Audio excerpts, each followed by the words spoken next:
Well, welcome to episode 2 of the 2026 season for Hot Topics in the Workplace when medical conditions flare up. And I'm so pleased to welcome you as the host and founder of this podcast, but my co-host, Felicia Amenta. Welcome, Felicia. Thank you, Debra. I'm happy to be here. Oh, great, great. And as many of you know, Felicia is no longer in her role with the GPA. But she still remains very active in workers' comp. And so we don't want to let her go in terms of relying on her many, many years of experience, exposure, and experience. I said experience twice. But just, familiarity with the world of workers' comp and particularly the cases that our school districts and small cities face. And so let's do a quick rundown, Felicia, about our topics, our hot topics for today.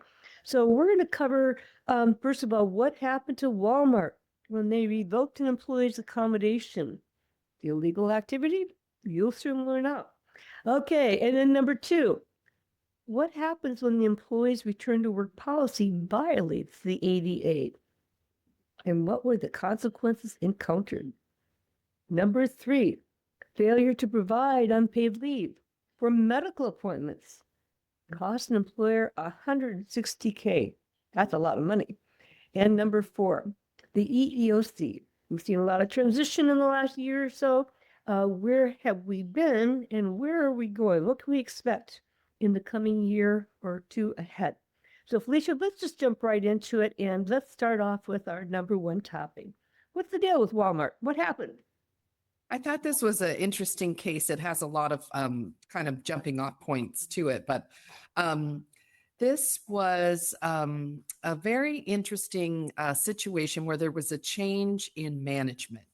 And a lot of times, as we get into the details of this can be a common time for employers to run afoul of discrimination laws, particularly when an accommodation that has already been given to an employee is then revoked without any meeting or any explanation. This employee at Walmart was a stalker and a shelf stalker and warehouse person, not the bad kind of stalker, and had since her hiring in 2017, she had requested and received a reasonable accommodation to perform her tasks according to a certain routine due to some cognitive disabilities that she had. That's what the EEOC complaint said. And there was a management change. And after that, in 2020, her tasks started changing every single day. And she was fired after she resisted an attempt to redirect again her work in the EEOC complaint. And Walmart had to pay $60,000 to settle the EEOC allegations that it revoked the employee's accommodation, and then they fired her when she complained about that rather than meeting with her to talk about it. And in addition, they have to provide ADA training to all of their HR and management staff with regular reports to the EEOC. And one of the guidance that the EEOC said was that a change in management after some time has passed, that you've already extended a reasonable accommodation to an employee, can be a common time for employers to misstep. And with the ADA laws, particularly when an accommodation was working and then they just suddenly pivoted and made a change. And the one thing, they reminded employers of their obligation to engage in the IPM process because it's ongoing. And the one thing Jan said that I thought was really interesting, that's Job Accommodation Network. Sorry, I'm using the initials. Employers are not required to forever guarantee the same accommodation, but they must engage in an IPM with the employee to determine a suitable alternative if they decide that an accommodation must be changed.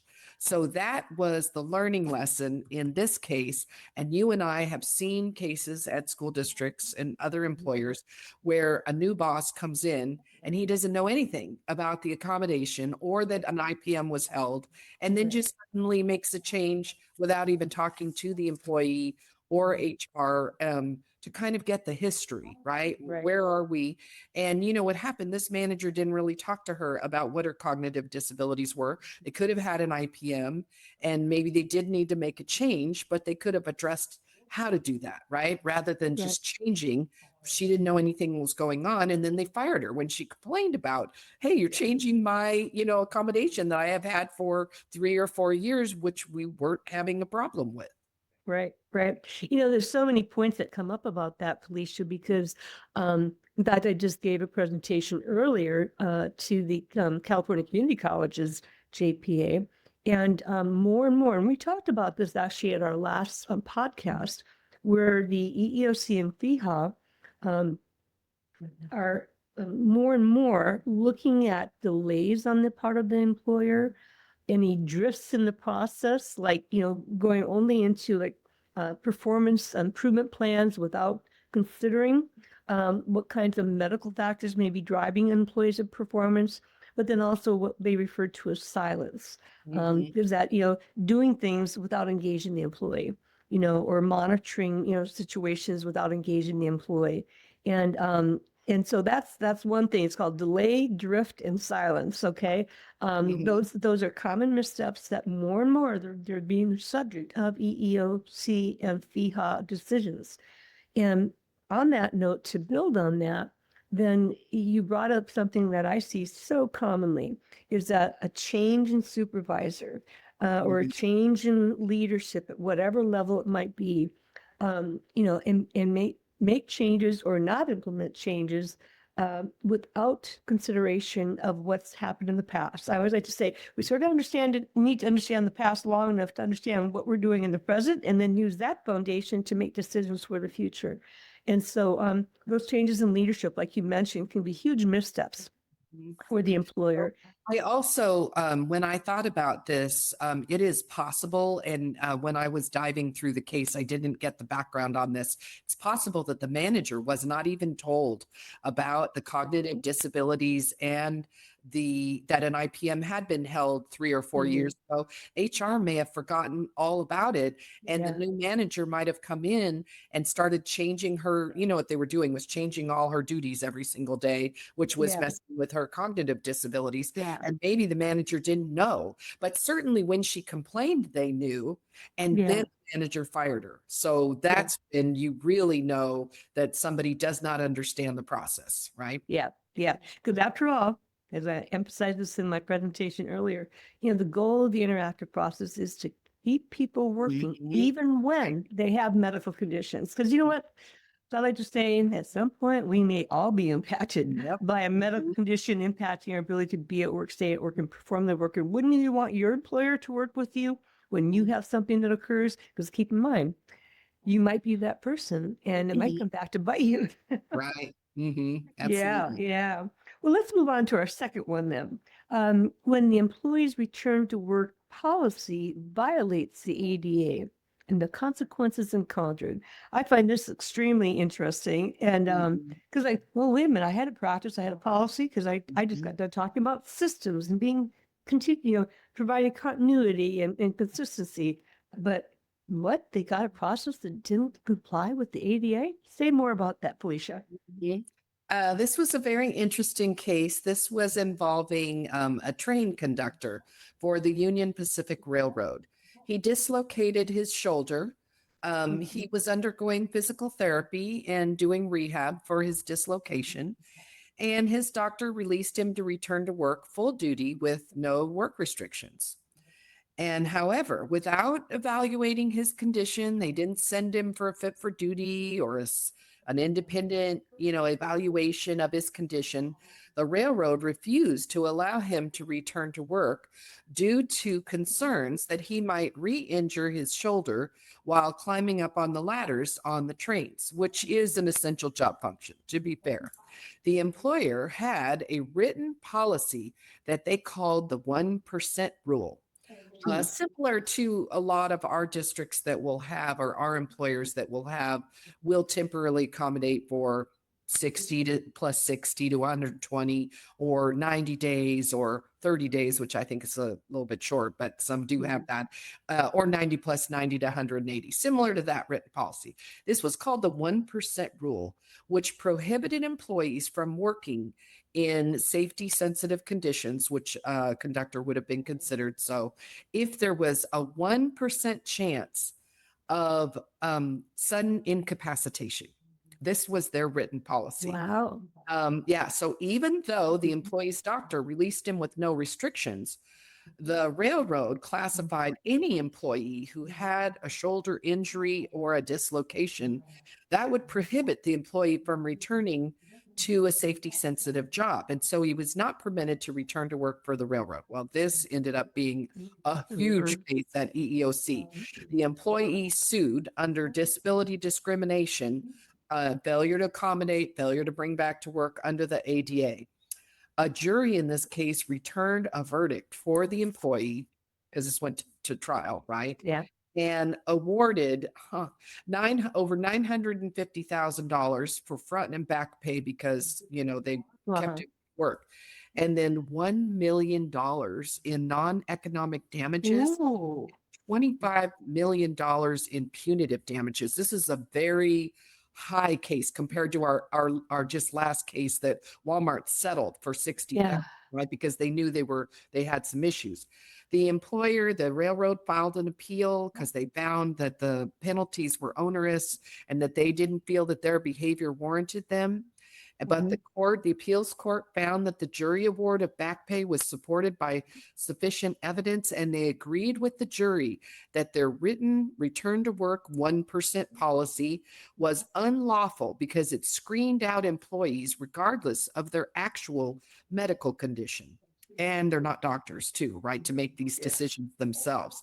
They overrode a doctor's note. And the court affirmed that the award of punitive damages was fair, and the court relied on the evidence that the railroad did not evaluate the employee individually, but relied on a written policy which treated all employees with the same condition as having the same work restrictions. Ooh. So there was no relief for them. They had to pay. The railroad was a big employer, right? So they felt like they could afford it. But that case was, ouch. That was like, yikes. Yeah. Yeah. Yeah. I mean, those are big, big dollars. And that's something to emphasize is that you think the cost of workers' comp, you have no idea. Mhm. When you start messing around and failing to comply with the ADA and FEHA. And so, so that brings up a couple of things then, because again, the ADA and FEHA says you must evaluate each case on a case-by-case basis. And so it's important to have a system in place, a consistent practice, but that guarantee or that blanket application of 1%, again, does not allow for a case-by-case assessment. And you really have to take a look at the nature of the employee's medical condition in light of the essential functions of being performed, and then assess what is the degree of risk for further harm or injury, or what is the burden placed on the employer. And both of those are difficult. Well, I shouldn't say difficult, but they are challenging to prove and to have a solid foundation for. So you need to be pretty solid about that, but they're not impossible to work around. You just have to be aware of that. The other thing that strikes me about that case is that a lot of employers I see get mixed up with the idea. Just had an employer do this the other day, is that, well, he's got to be 100% to return to work. It's like, no, that's the whole thing. If an employee has a medical condition, they're likely to have some level of ongoing disability or functional limitations. And so it's not that somebody has to be back 100%, because even if you do recover well, we're never quite the same, 100% as we were prior to the situation developing. So that's erroneous thinking. Instead, the way we want to think about it is that the employee, with or without accommodation, must be able to perform 100% of the job duties, the essential functions. and to meet the performance standards. And then because that's where the accommodation comes in, is that what changes in the method or manner, or what can we do to restore the employee to full functioning, even with the medical condition? And then that's where the adjustments to method or manner or coaching to restore their performance comes back up to play. So 100% doesn't apply to the employee's condition. 100% applies to performing all the essential functions, but perhaps with modifications to the method or manner.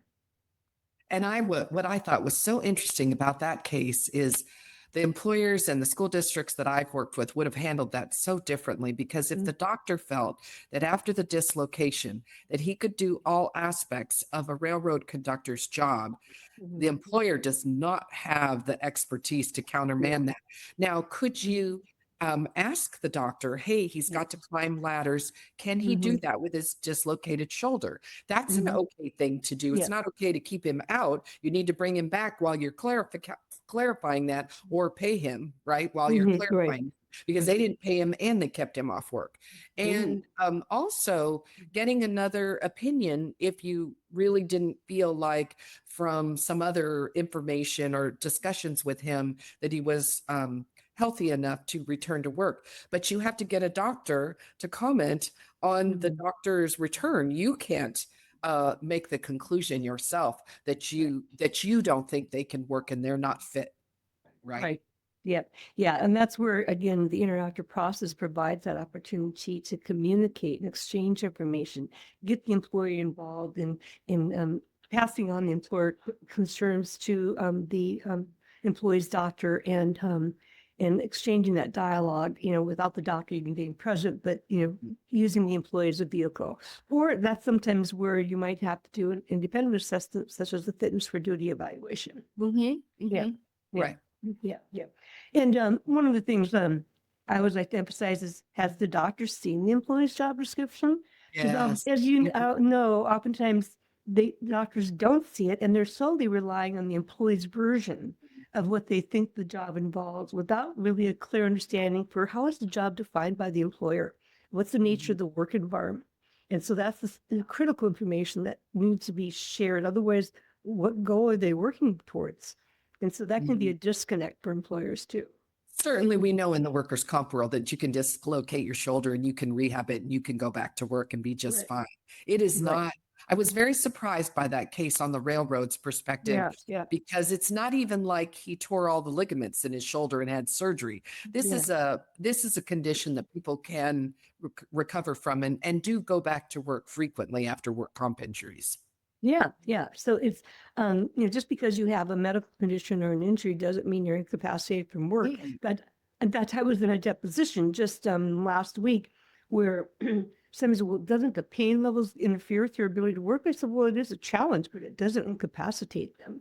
And I said, the whole goal of returning to work is, even with the medical condition, what work can they do? And so we've got the doctor's information as far as physical limitations. So, I agree. She can't do her same job she used to do, but that doesn't mean she doesn't have transferable skills to a different kind of work setting where she can remain gainfully employed and still earn a very good income. I had all the research to support that, but it's like, well, that's going to keep her from working. It's like, I'm sorry, that's not the way we think about these things, No. So, yeah. And so let's move on, because I found this is very interesting, and it comes up as a question from employees a lot.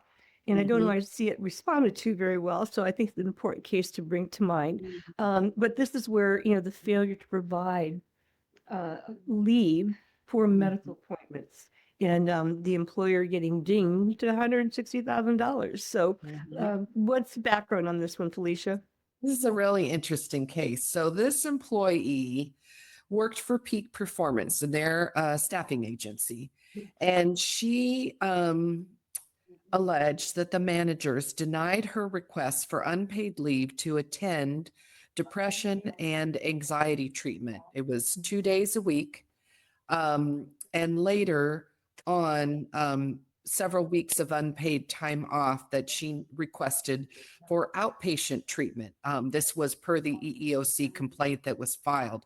Despite asking for 2 days off per week to attend treatment for her depression and anxiety. This was a mental health condition. In appointments, the employee was granted permission to leave once a week per the complaint. Sometime later, this is very unfortunate case, she attempted suicide. So her mental health issues were pretty big, right? And she was hospitalized because of this. And she told her manager, whereas sometimes people will not reveal these private medical conditions, right? She did uh, talk in detail with her manager about her program that she was in, and she requested 4 to 6 weeks of unpaid leave to go do this program. Management, this is where they messed up. You already know where I'm going. Yeah. They did not engage, allegedly, they did not engage in any attempt to determine any additional facts or any additional information concerning her medical condition or her disability or her request for, she wasn't asking for paid time off. She was asking No. for unpaid leave for a brief period of time to get the treatment that she needed. And of course, the EEOC felt this was all in violation of the ADA. And the employee did go on to complete her outpatient program after 3 weeks. And if she had not been fired, she would have been able to return to work. So Okay. EEOC said her termination was illegal under the ADA, and EEOC alleged that the employer failed to provide a reasonable accommodation as the law, including but not limited to the brief unpaid leave of absence to receive temporary medical treatment for her disabilities. This wasn't an unending thing she was Yeah. asking for, or a forever leave. That was not what it was. And the employer, after some discussion with the EEOC, they agreed to pay $160,000 because they settled rather than going to trial, and they agreed to write a new policy on how they were going to manage discrimination complaints and provide ADA training to all of their managers, because obviously this wasn't handled well. Right. So the one thing we can see is that if you have an issue with an employee with disability and they come to you and request something and you don't hold an IPM and then you fire them, that is not good. that is not good. That's why you and I, we can see that theme through these cases, right? Yeah, yeah. I mean, that's clearly writing on the wall that Yes. EEOC will come knocking on your door. Okay. Yes. Yeah, there's a couple interesting things about that. Is that, I mean, the first and most important thing is, again, think about temporary accommodation. Okay. Mhm. And Right. temporary, by, best practices under the EEOC and the Job Accommodation Network, are frequently things that, 60 to 90 days, because many, many medical conditions may take up to 90 days to recover. There might be a shorter period of incapacitation, like 4 to 6 weeks, for example, and they might be able to engage in work, but they're not still fully recovered. So 90 days is considered a reasonable amount of time. I always like to say it may not be easy, employer, but it is doable, and so again, 90 days is nothing in the eyes of the state and federal laws that we're talking about. And even up to federal level, because you mentioned the 120 and maybe even up to 180, although not a written rule per se, the EEOC has long held that temporary accommodation should not exceed 180 days. That's 6 months. And because once it goes beyond that, it becomes a way of doing business. And then when you try to remove the that kind of accommodation, now you're talking trouble, because you obviously been able to do it for a year or 9 months. And so 6 months again starts pressing the envelope. And because I know when the ADA first passed, I saw a lot of situations of where employers just kept doing temporary accommodations, while the employee was recovering. And actually, there was no motivation for the employee to make a better recovery, because the employee was allowing them to do less than. And and so then when employers did try to make a change, ooh, slap on the hand, because it's like, well, you put up with it for 2 years. Why are you changing it now? But it all goes back to, again, temporary accommodation should be exactly that, temporary. 30 days, 60 days, 90 days, but and maybe 100, 120, 180 if the employee needs more time to recover, Mm-hmm. but not as an ongoing indefinite, because you're just talking all kinds of problems and messes and potential Mm-hmm. legal actions. So again, keep in mind, temporary, temporary, temporary, You and I have seen and talked with lots of employers and districts where they've reached the end of maybe they've exhausted all of their sick leave and all of their vacation leave and maybe all of their 180 days of half pay or sub pay doc. And one of the things I have seen a lot is they will give them the option before they go off, payroll completely and on to Mhm. 39-month of filing an unpaid leave of absence. Many, Mhm. many districts employers will have a Mhm. written policy that they allow 3 months or Yeah. 6 months. I know there's one district that allows 6 months requests for leave of absence. Obviously, that doesn't, you're not still on payroll, you're Mhm. going off on unpaid leave, you're on your, but what it Mhm. does is it you can, if you can get yourself better in that period of time, you can try Yeah. to come back to work. Yeah. So I think that that gives you some options.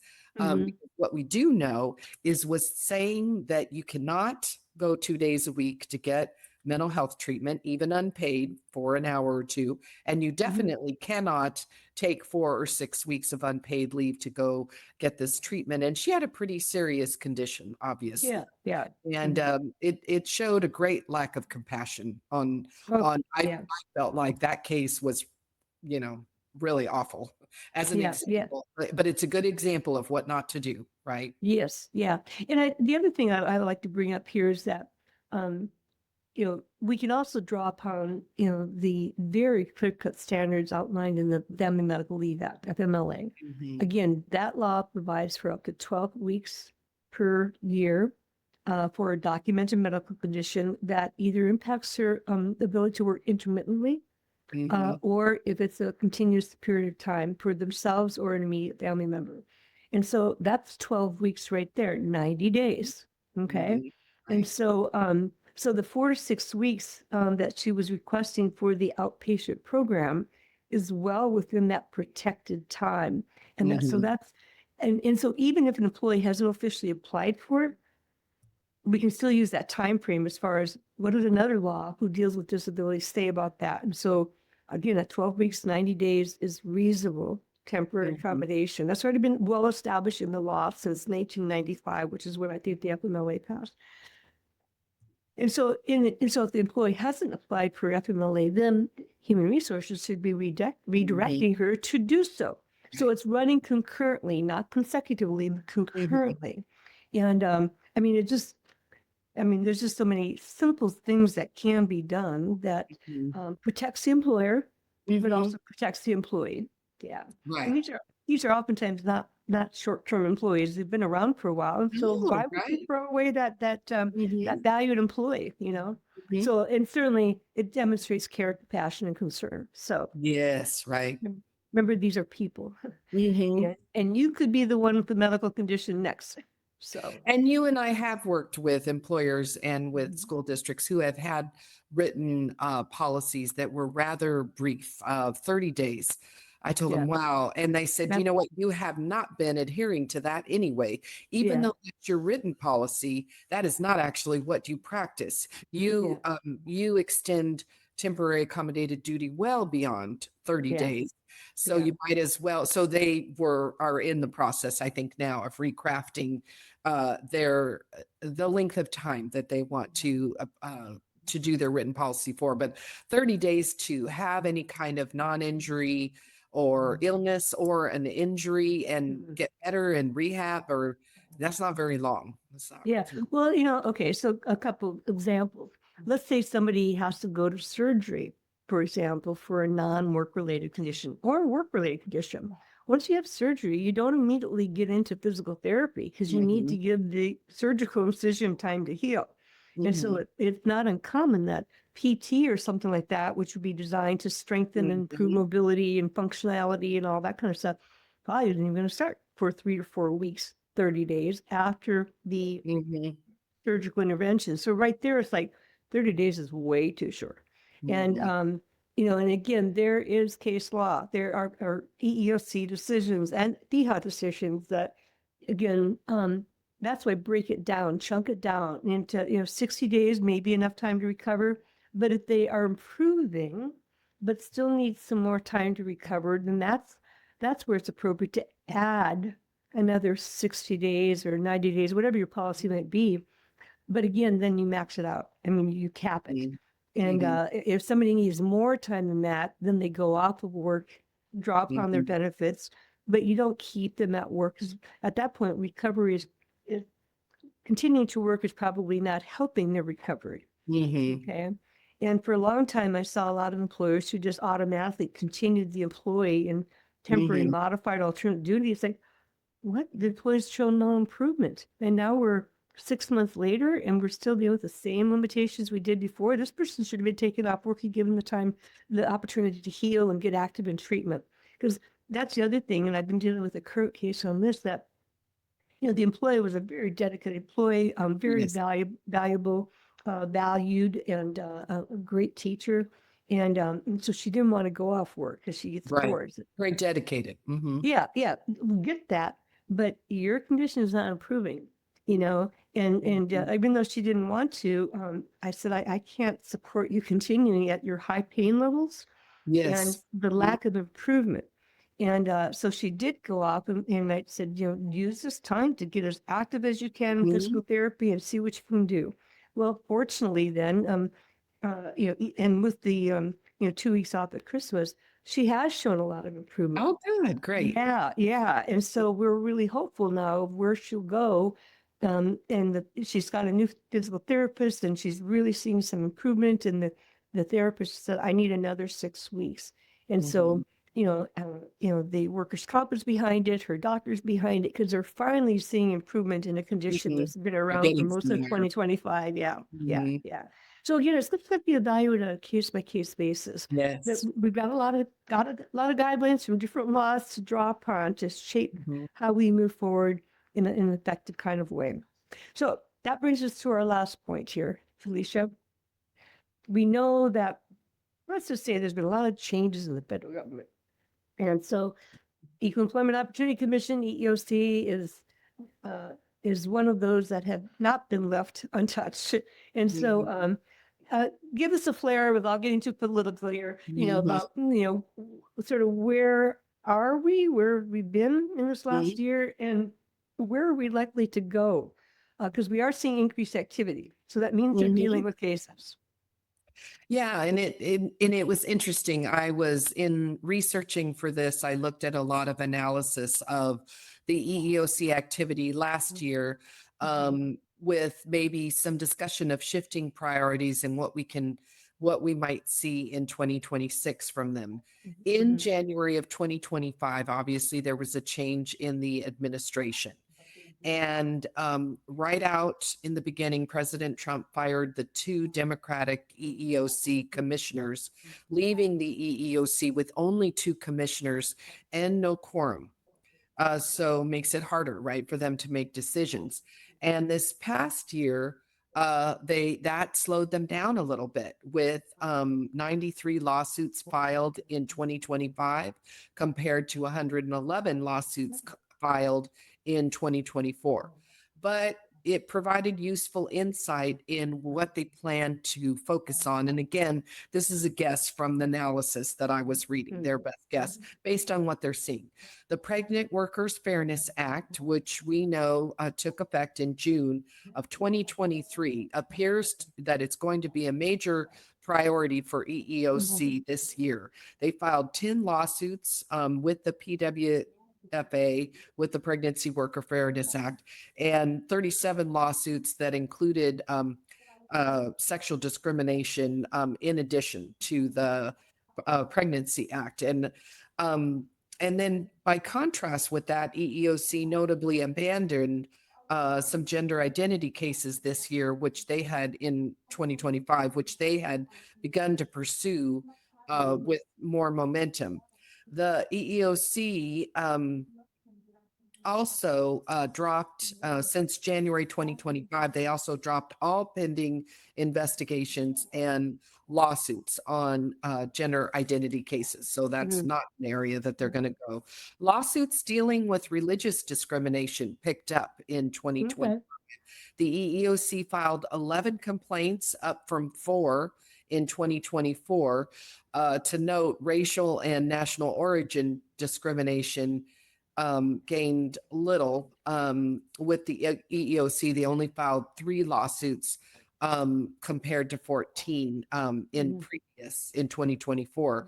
The types of employers that EEOC has targeted traditionally have been big name employers, kind of like the ones we're talking about, right? Yeah, yeah. Walmart, Pepsi, the railroad companies. They're big companies and they're well-known companies.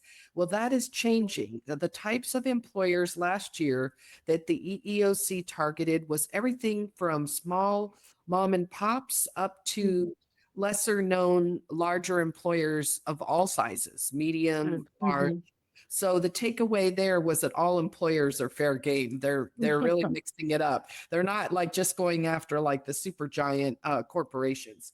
Um, and the actual lawsuits that EEOC has filed have largely reflected sexual and pregnancy discrimination, Okay. disability discrimination, which is, our ADA and Mhm. our FEHA stuff that we're talking about, and Mhm. religious discrimination. I'm not saying there Okay. are other types, but those Mhm. are the main things that they're seeing. And the future commissioner confirmation is expected shortly, and a quorum should be restored at the EEOC not long after that. So employers, they said at the end that EEOC is stepping back from cases on LGBTQ plus rights cases, and they're cooling off on racial discrimination cases. So Mhm. those are just some trends that some of the Mhm. people have been analyzing the cases at the EEOC on the legal level, some of the employment attorneys. This was sort of like some of the things that they think we'll be seeing. Certainly, disability discrimination cases are still in the mix, just like the ones that I talked about are all recent. Some of them Yeah. settled just in January, right? Just last month. Wow. Try to Yeah. keep cases kind of recent and relevant, Mhm. right? So Yeah. they can teach us things to do and things not to do, right? Right. Right. And that is so important because, again, both EEOC and FEHA covered a broad range of issues for a long time. And because this all of these protections come under Title VII of the Civil Mhm. Rights Act, which Right. deals with race, religion, gender, sex, just, disability and so forth. And uh, so, those cases are around, but where their focus, you know, Mhm. will shift depending upon who's in charge. We're definitely seeing that, Mhm. Right. politically now. Mhm. And that's okay. But I will share with everyone that based on my review of stats in the last, 3 years, disability has continued to be Mhm. the second highest. Yes, you're right. Yeah, second highest area of complaints filed. So it's not going away, and Mhm. it still remains alive and well. And not everybody, who experiences a medical condition view themselves as disabled. And so even though I know the law still says disability, and we reference that word in so many things, I like to refer to it as medical conditions. Medical conditions that impact your activities of daily living, particularly those at work, is what we're concerned about. I will say, having sat in on several IPMs with you when I'm asked to help participate, I have heard many times employees say, I am not disabled. Yes. Hmm. I did have an injury. I do have a medical condition. I do not consider myself disabled. So, yes, we're talking about restrictions, but they Hmm. still feel very vibrant and Yes. in their life, in their private life, and in their work life, still feel they can contribute. So, you're right. A lot of the words, unfortunately, that we use, even in the work comp sector, injured worker, plaintiff, Yes. applicant, they're not very positive, right? No. I Yes. heard someone the other day say school team, or they had some really good just the nomenclature that they Yeah. used, and some of the names, they never ever use, they were telling me injured worker, Yeah. injured Yeah. employee, is that is now what we call you, right? That is Mhm. your new name. They don't use that name. They use like school staff or our school team, right? You know, Mhm, mhm. much more positive, right? Yeah, yeah. And that's something that we really learned when the ADA passed. As I went through a lot of training and also trained many others on disability etiquette. Mhm.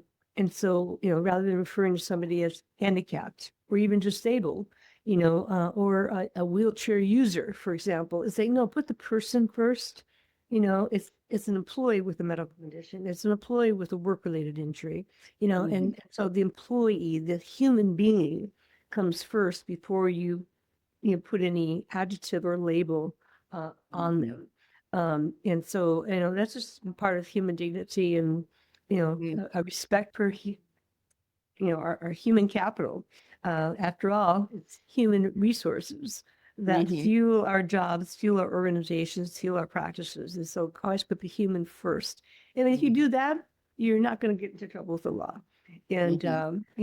and make sure you're doing the right thing, but a good thing for all concerned. Because, Mhm. I know sometimes people, are concerned about the cost of doing IPM. Yes. When you look at some of the decisions that come out about, from EEOC and FEHA, like when the EEOC gets involved on a major case, they are going to order the employer to provide training to Mhm. all managers and supervisors to educate them. So, oh, you don't think that that doesn't cost? And so, Mhm. really your investment in an IPM, the meeting, you Mhm. still need a process, but the meeting is a drop in the bucket for what it could cost you otherwise. And that's reflected in the cases we brought to everyone today.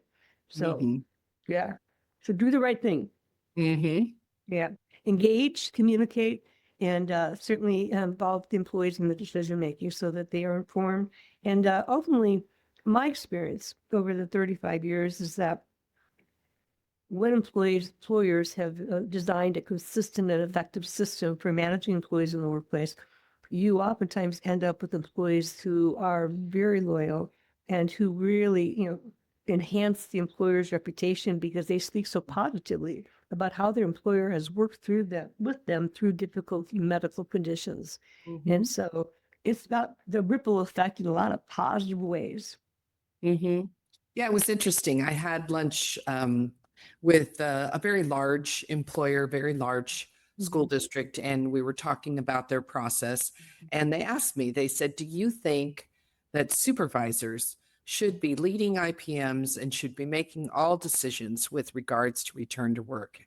And I said, no, I do not. I said, now I know that a lot do. She said, well, we really let our supervisors make a lot of the decisions. I said, usually they do not have the experience and the Mhm. knowledge of the laws that's necessary. That's number one. Number two, they may have a bias. It's almost too close. And I Mhm. said, so I believe my opinion is that it should be either risk or HR that is Mhm. overseeing the process. That Mhm. I certainly see a lot of employers and districts involve the supervisor because Oh, they have yeah. the firsthand knowledge of the job. Mhm. But if you're asking me, oh, you get to make the call. No, a lot of No. times they'll say, no, we don't want them. They can't come back. And they might be able to do something else in a different department. They don't know the cost of the decisions that they're making. They don't Mhm. have enough of the relevant experience to manage the process. So I said, their input is involved, but they may say, no, I don't have anything for them to do. Well, then the return to work coordinator or the HR should then look around because that may not be the end of the story. So I Yeah. said, no, in my view, they shouldn't be managing the process because Yeah. that's not their expertise. Mhm. Now, should they have input and get Yes. to ask questions and maybe they say, yeah, I can take the person back to work, but are they the people that are in charge of this process? No, I don't think you No. can defer to them on this. No. No. That's I just would my echo. opinion. I don't know Yeah. what No. you, but Yeah. I would echo everything you said because they definitely play a role. I want supervisors involved mhm, because they can talk about the work environment and what's the impact of, what are their concerns and challenges about the functional limitations that are being presented? If modified work has been provided, how has that affected operations? How has that affected workload of other people? That's all part of the undue burden part of it.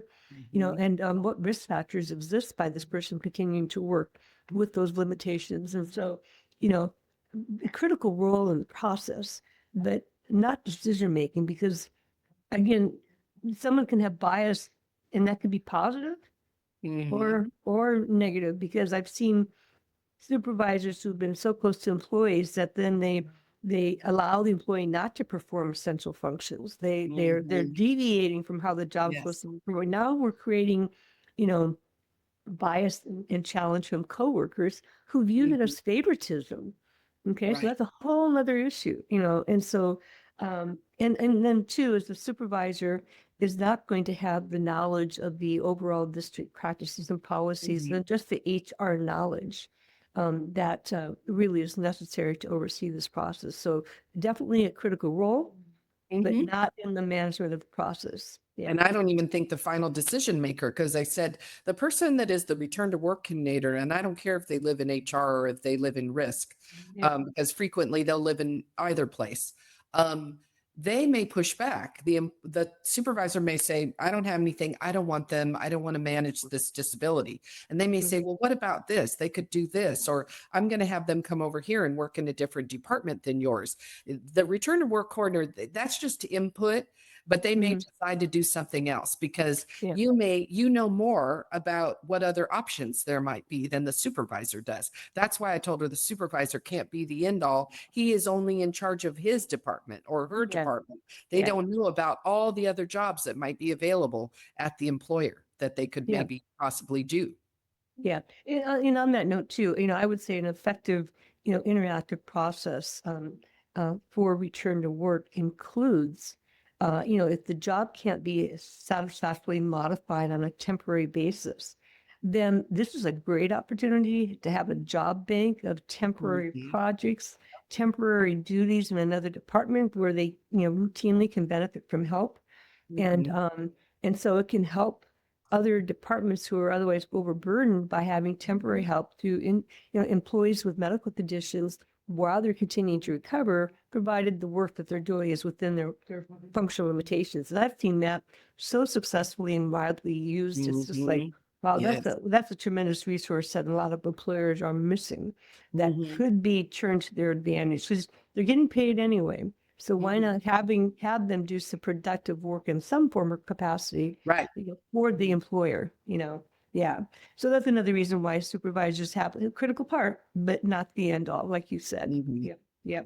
Well, on that note, I think we should bring today's session to a close. Thank you so much, Felicia, for all your insight, your research and collaboration in coming up with these 4 topics today. A reminder to our participants that there will be a recording released to all those who pre-registered. I'll put that reminder in the chat box as well. And, encourage you to share the link once you have it with your coworkers, with your administrators, so that they are kept up to date about some of these critical things. And don't forget to register for our next upcoming event, which will also be on March 11th, 30 days from now. So with that, I bid adieu and have a great rest of the day, and happy Valentine's Day. Yes. Happy Valentine's Day to everyone. Okay. Thank you so much. And we'll go ahead and close out this session now. Thank you, everyone, for being here. We'll see you next time. Bye, everyone.